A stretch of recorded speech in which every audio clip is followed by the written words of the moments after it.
এখন আমি একেবারে বরফের গুহায় রয়েছি।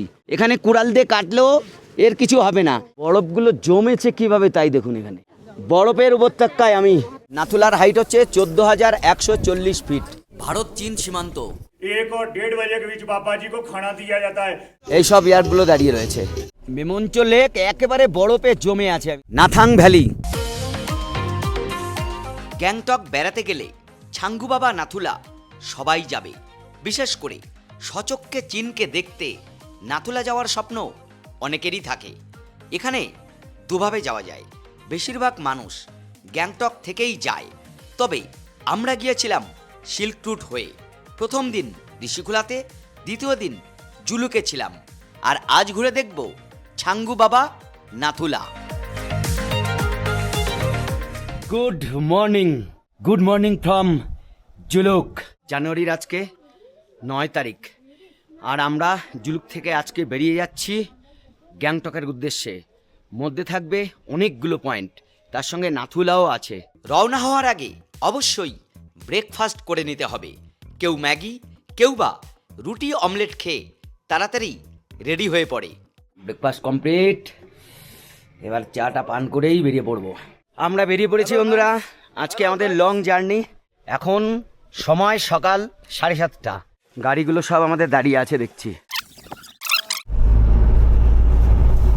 যা ঠান্ডা, এখানকার জল টল সব জমে বরফ হয়ে গেছে।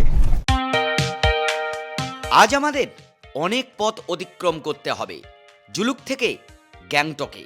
আগের দিনই আমরা থাম্বি ভিউ পয়েন্ট দেখে নিয়েছিলাম, তাই তাকে স্কিপ করে সোজা দাঁড়াবো নাথাং ভ্যালিতে। কিন্তু তারও আগে জানতে হবে এখানে আসার জন্য পারমিট কিভাবে বের করতে হবে।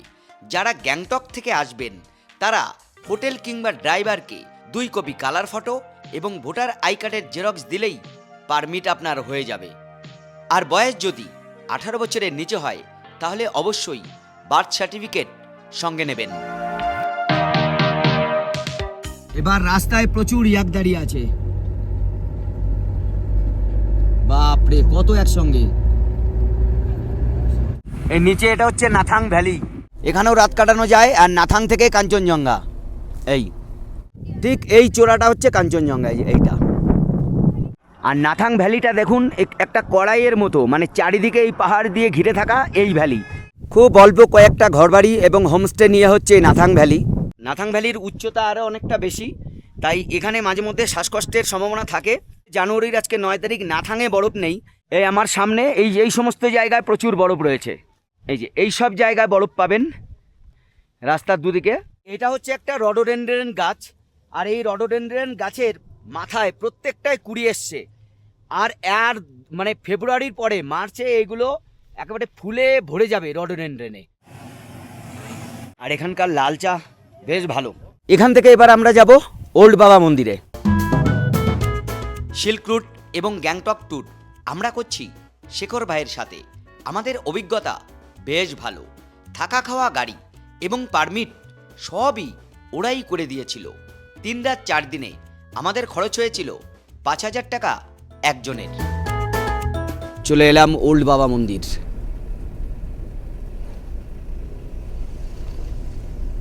এই হচ্ছে ওল্ড বাবা মন্দির, বাবা হরভজন সিংয়ের মন্দির। এটাই হচ্ছে আসল হরভজন সিংয়ের মন্দির। আর এইখানেই বাবা ডিউটি দিচ্ছিলেন, ডিউটিরত অবস্থায় তিনি মারা গিয়েছিলেন, এবং এটাই সেই আসল মন্দির। এরপরে আমরা নিউ বাবা মন্দিরেও যাব, সেটাও দেখাবো। বীর সৈনিক বাবা হরভজন সিং কর্তব্যরত অবস্থায় হিমবাহে চাপা পড়ে মারা যান। তার দেহ খুঁজেই পাওয়া যাচ্ছিল না। তখন স্বপ্নে তিনি নিজেই অনুসন্ধানকারী দলকে খোঁজ দেন কোথায় তার দেহ চাপা পড়ে আছে, এবং ইচ্ছা প্রকাশ করেন একটি মন্দির নির্মাণের। এই মন্দির বিভিন্ন সময়ে চীনা সৈনিকদের দ্বারা আক্রমণ হওয়ায় নতুন করে মন্দিরটি নাথুলার কাছাকাছি নির্মাণ করা হয়।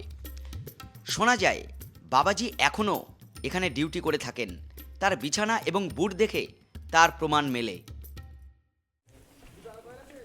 উপরে রয়েছে বাবাজি কা বাংকার। এই জায়গাটাও খুব সাবধানে উঠবেন, এখানে কিন্তু ওঠানামা যথেষ্ট কষ্ট আছে, দুদিকে বরফ জমে আছে। ওফ, এই বাংকারে আমাদের একটুখানি উঠতেই কষ্ট হয়। আর এখানেই বাবা প্রতিনিয়ত যাতায়াত করতেন। বাংকারে আমরা ঢুকছি। জয় হনুমানজি। বাংকারে এখানে বসে হিসাব নিকাশ করতেন। এই দেখুন, এখানে থাকতেন। সব বিছানাপত্র, ব্যবহৃত সমস্ত জিনিসপত্র রয়েছে। দেশের জন্যে প্রাণ দিয়েছেন, তাকে স্যালুট করতেই হয়। ও ফিল এইখানে থেকেই আর্মিরা কিন্তু পাহারা দিচ্ছেন।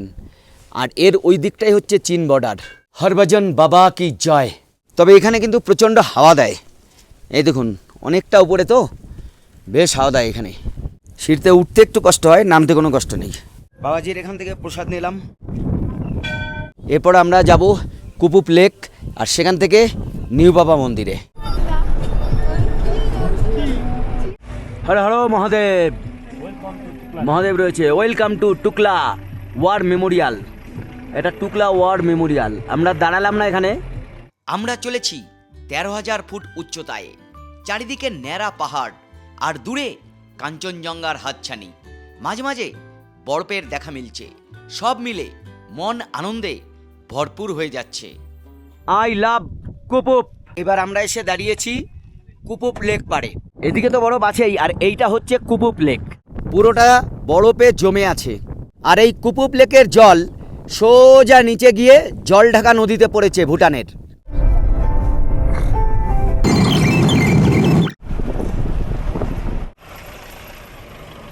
এখানে পারমিট চেক করানো হবে। চেকিং হয়ে গেল।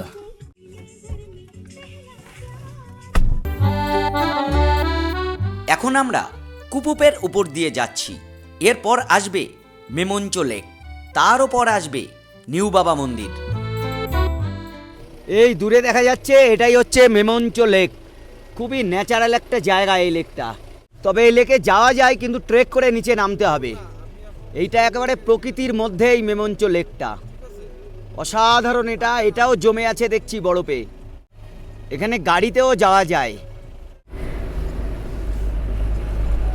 এই পৌঁছালাম নিউ বাবা মন্দির। গ্যাংটক থেকে যারা এই ছাঙ্গু বাবা আসেন, তাদের এই নিউ বাবা মন্দির পর্যন্তই আনা হয়। এখান থেকে আবার ছাঙ্গুতে কিংবা নাথুলা ঘুরিয়ে গ্যাংটকে ফিরিয়ে নিয়ে যাওয়া হয়। ওটা হচ্ছে Gangtok to Gangtok. Living room ये बाबा जी का ऑफिस। सुबह 4 बजे बाबा जी को गर्म पानी और चाय दी जाती है। 7 बजे बाबा जी को ब्रेकफास्ट दिया चल पर बाबा जी को ऑफिस से लिविंग रूम में लेके जाते। 1 और 1:30 बजे के बीच बाबा जी को खाना दिया जाता है। 2 बजे बाबा जी को ग्रीन टी दी जाती है। शाम को 5 बजे बाबा जी की आरती और अरदास की जाती है, ताकि दिन भर हमसे सेवा करते टाइम कोई गलती हो गई क्षमा याचना मांगने के लिए। ये बाबा जी के ट्रेनिंग के टाइम की तस्वीर ये रहे साहब। ये बाबा जी जब छुट्टी जाते थे, यहाँ मंदिर के सामने बाबा जी के लिए गाड़ी लगती है। यहाँ से एनजेपी तक बाबा जी को गाड़ी में लेकर जाया जाता था। आगे बाबा जी का ट्रेन में रिजर्वेशन होता था। बाबा जी के साथ 2 जवान जाते थे। बाबा जी का सामान भी साथ जाता था। वो बाबा जी को घर तक छोड़ के आते थे और छुट्टी खत्म होने के बाद वापस से लेके आते थे। 2006 में बाबा जी के मदर की वीडियो हो रही फोटो साहब। 2006 में बाबा जी के मदर एक्सपायर हो गए। 2006 में बाबा जी रिटायर हो गए। अभी परमानेंट बाबा जी इधर ही रहते। আপনার ভিডিও খুব দেখি আমি। আচ্ছা আচ্ছা, কোথা থেকে এসেছেন আপনারা? আমি কলকাতা থেকে এসেছি। আচ্ছা। বুঝতে পেরেছো তো? মাই ট্রাভেল সাপোর্ট। হ্যাঁ হ্যাঁ, ঠিক ঠিক ঠিক দেখি দেখি আর কি। ধন্যবাদ। হয়ে যাবে। এবার আমরা ওইখানে ওই ঝর্ণার ওখানে যাব। আর এখানে কিন্তু টয়লেটেরও ব্যবস্থা রয়েছে। তবে এখানে ওঠার পথে আমি একটা কথাই বলবো, খুব ধীরে ধীরে উঠবেন। মানে সিঁড়ি নেই তো, কষ্ট হয় কিন্তু এইটুকু। নিচে বরফ আছে তো পা স্লিপ করে। এখানে এখন মেলা মিলে আছে। এই বরফ কিন্তু স্লিপারি হয়, আবার জায়গায় জায়গায় জলও জমে আছে। এর নিচ দিয়ে চলে যাচ্ছে জল। এই পাশ দিয়ে ধীরে ধীরে উপরে ওঠা যায়। এখানে কিন্তু ওঠা বেশ কঠিন। আর এই বরফের উপরে পা দিলে যে কোনো সময় স্লিপ করতে পারে। এরা উঠছে ঠিকই, কিন্তু এটা খুবই রিস্কি। কিন্তু একবার উঠে আসতে পারলে এই ভিউ আপনার সামনে দেখা দেবে। কি দুর্ধর্ষ ভিউ দেখুন। পুরো ঝর্ণাটা জমে বড় হয়ে গেছে। আহারে, এর জন্যই অপেক্ষা করেছিলাম। ভেতর দিয়ে জল দেখা যাচ্ছে। এই হচ্ছে রেয়ার ভিউ। ও হো হো, এইখানে না আসলে তার এই ট্যুরটাই একেবারে বৃথা হয়ে যাবে। পুরো ঝর্ণা কীরকম জমে বরফে পরিণত হয়ে গেছে একেবারে। এইটা কি হয়েছে? এটা এইখানে কেমন বরফ জমেছে। আমার এই জায়গা উঠে আসতে বেশ কষ্ট হয়েছে। ওরে বাপ রে বাপ, বরফগুলো জমেছে কিভাবে তাই দেখুন। এখানে অনেক কিছু দেখেছি জীবনে, আর অনেক কিছু দেখব, কিন্তু এই যে দৃশ্য খুব বিরাট দেখা যায়। এখন আমি একেবারে বরফের গুহায় রয়েছি। এই জায়গাটা আসা বেশ কঠিন, একবার এসে গেলে জীবন ধন্য বেশ। আর এই যে বরফগুলো দেখছেন এগুলো মানে হিমবাহের মতো জমে গেছে, ভীষণ কঠিন বরফ। এখানে কুড়াল দিয়ে কাটলেও এর কিছু হবে না, এটা ঝুরঝুরে বরফ নয়। এখানে মহাদেবের মূর্তি রয়েছে, সে তো শুভ্র মূর্তি মহাদেবের। এই এতটা নিচে ওই গাড়ি দাঁড়িয়েছে, এই পর্যন্ত আমি উঠেছি। আমরা এখন যাচ্ছি নাথুলাতে। ভাই ও পারমিট দিখাও, পারমিট। ডান দিকে নাথুলা।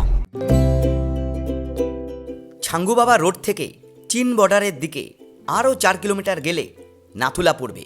আমাদের ট্যুর প্যাকেজের মধ্যে এটা নেই, তাই এক্সট্রা 3000 টাকা গাড়ি ভাড়া দিয়ে যেতে হচ্ছে। যতই এগোচ্ছি উচ্চতা ততই বাড়ছে। নাথুলার উচ্চতা 14,140 ফুট। সামনে নাথুলা পাস দেখা যাচ্ছে। নাথুলা পাস প্রতি সোম এবং মঙ্গলবার বন্ধ থাকে। আর নাথুলা আসতে হলে আপনাকে আলাদা করে পারমিট বের করতে হবে। আর এখানে এলে অবশ্যই খুব সকাল সকাল রওনা দেবেন, কারণ এখানে গাড়ির চাপ প্রচুর থাকে। এ হচ্ছে নাথুলা। নাথুলার হাইট হচ্ছে 14,140 ফিট। তো এখন এই এক ভাইয়ের সঙ্গে দেখা হলো, এনার কিন্তু গাড়ি আছে, ইনি এখানকার কিন্তু ভিডিও টিডিও করে ছাড়ে। क्या नाम है आपका चैनल का? पीएम गुरुंग है। जैसे मेरे को बांग्ला तो उतना नहीं आता हाँ। है। ये सर का वीडियो मैं बहुत देखता हूँ, मैंने फॉलो भी करके रखा है। ওনার কিন্তু একটা চ্যানেল আছে, PM তো गुरुंग। পিএম গুরুং, আর এখানকার প্রতিনিয়ত আপডেট দেয়। আপনারা ওনার ভিডিও যদি দেখেন তাহলে আপডেট, প্রতিদিনের আপডেট পেয়ে যাবেন। ঠিক আছে Thank you, sir. ভাইয়া, Thank you, sir. ঠিক আছে। নাথুলায় এখন বরফ নেই ঠিকই, কিন্তু প্রচণ্ড ঠান্ডা আর প্রচণ্ড হাওয়াও দিচ্ছে, এই জন্য ঠান্ডায় কনকনে ভাব রয়েছে। আর এখানে রয়েছে আই লাভ নাথুলা।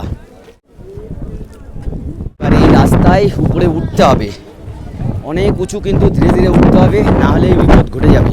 গ্লাভস সব কিছু এখানে বিক্রি হচ্ছে, অক্সিজেন সিলিন্ডারও রয়েছে। প্রচণ্ড হাওয়া, হাত একেবারে কেটে যাচ্ছে এখানে। প্রথম কথা, শ্বাসকষ্টের মেডিসিন, অক্সিজেন সিলিন্ডার, কর্পূর ইত্যাদি সঙ্গে রাখবেন। প্রয়োজনে অরিজিনাল আই কার্ডও সঙ্গে রাখবেন।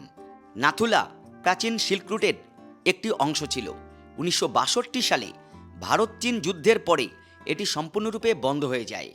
2006 সালে পুনরায় এটি খোলা হয়। শুধুমাত্র ভারতীয় পর্যটকরাই এখানে আসতে পারবেন, কিন্তু চীন থেকে ওদের দেশের কোনো পর্যটককেই এই সীমান্তে আসতে দেওয়া হয় না। এখান থেকে চীনের বেশ কিছু অংশ দেখা যায়। আর্মিরাও বেশ কিছুক্ষণ এখানে দাঁড়াতে দেয়। বর্তমান অবশ্য কৈলাস পর্বত এবং মানস সরোবর যাত্রার জন্য এই পাসটি ব্যবহার করা হচ্ছে।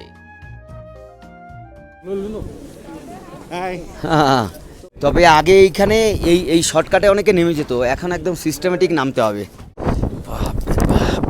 নেমে এখানে নানান রকম খাবার বিক্রি হচ্ছে। সিঙ্গাড়া, একদম গরম গরম সিঙ্গাড়া, এটা আমি এবার খাবো একটা। দুটোই কিন্তু খেতে খুবই টেস্টি। আবার এর সঙ্গে দুটো জিলেপি আনা হয়েছে, মোটেই গরম না, ঠান্ডা। এবার গরম গরম চা। ও, এটাই সব থেকে ঠিক আছে, এটাই গরম। এখানে এত ধুলো আর এত হাওয়া, এর মধ্যে অর্ধেক বালি আছে, তাই খাচ্ছি। এমনিতে শ্বাসকষ্ট যদি আপনার না থাকে খুব একটা কিছুই হবে না এর মধ্যে। এখানে এলে ধীরে ধীরে শুধু যাতায়াতটা করতে হবে। এছাড়া অক্সিজেন সিলিন্ডার নিয়ে আমি দেখছি অনেকেই এসছে। যাই হোক, নাথুলা আমাদের কমপ্লিট হয়ে গেল। এবার আমরা এখান থেকে ডাইরেক্ট চলে যাচ্ছি সাঙ্গু লেক, আর ওটা করেই একেবারে গ্যাংটক হোটেলে। নাথুলা ছাঙ্গু বাবা ট্যুর আমরা উল্টো দিক থেকে, অর্থাৎ সিল্ক রুট থেকে করছি।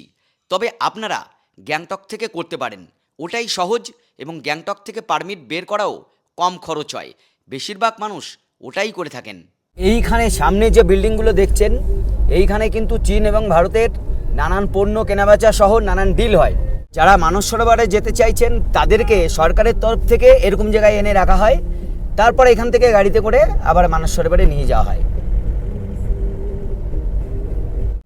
এই হচ্ছে মঞ্জু লেক, সব লেক টেক জমে আছে এখন।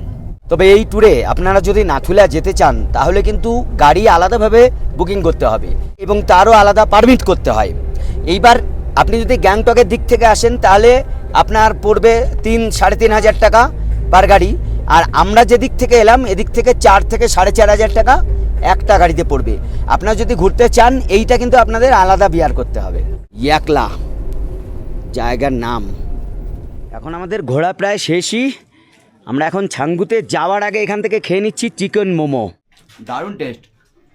আমি দেখেছি আমাদের ওদিককার যে মোমো ওগুলো অত টেস্ট হয় না, কিন্তু পাহাড়ি অঞ্চলের যে কোনো জায়গার মোমো আমি দেখেছি খুবই টেস্ট হয়।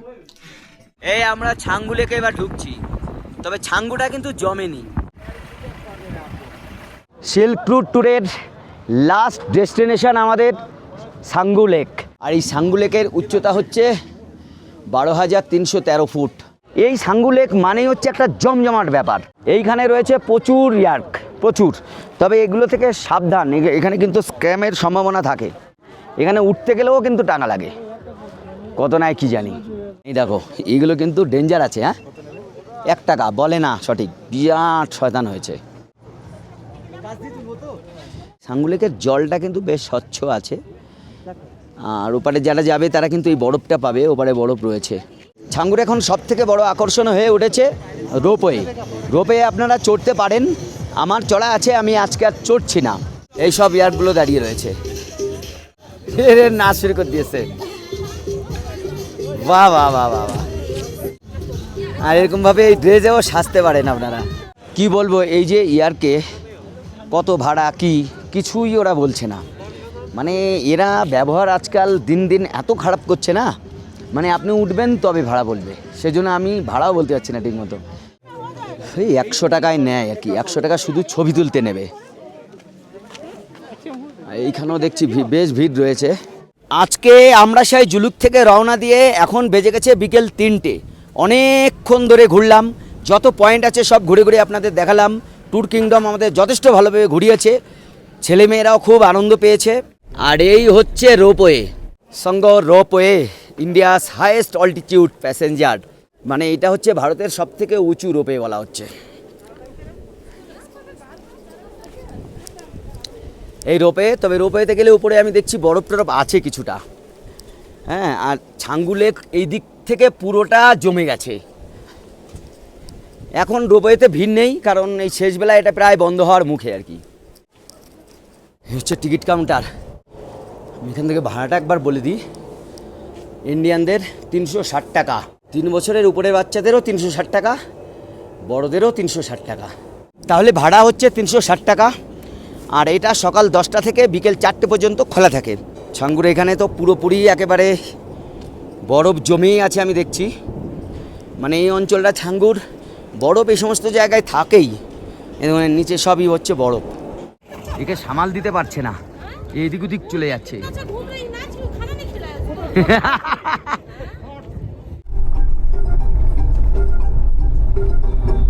এটা হচ্ছে 4 মাইল।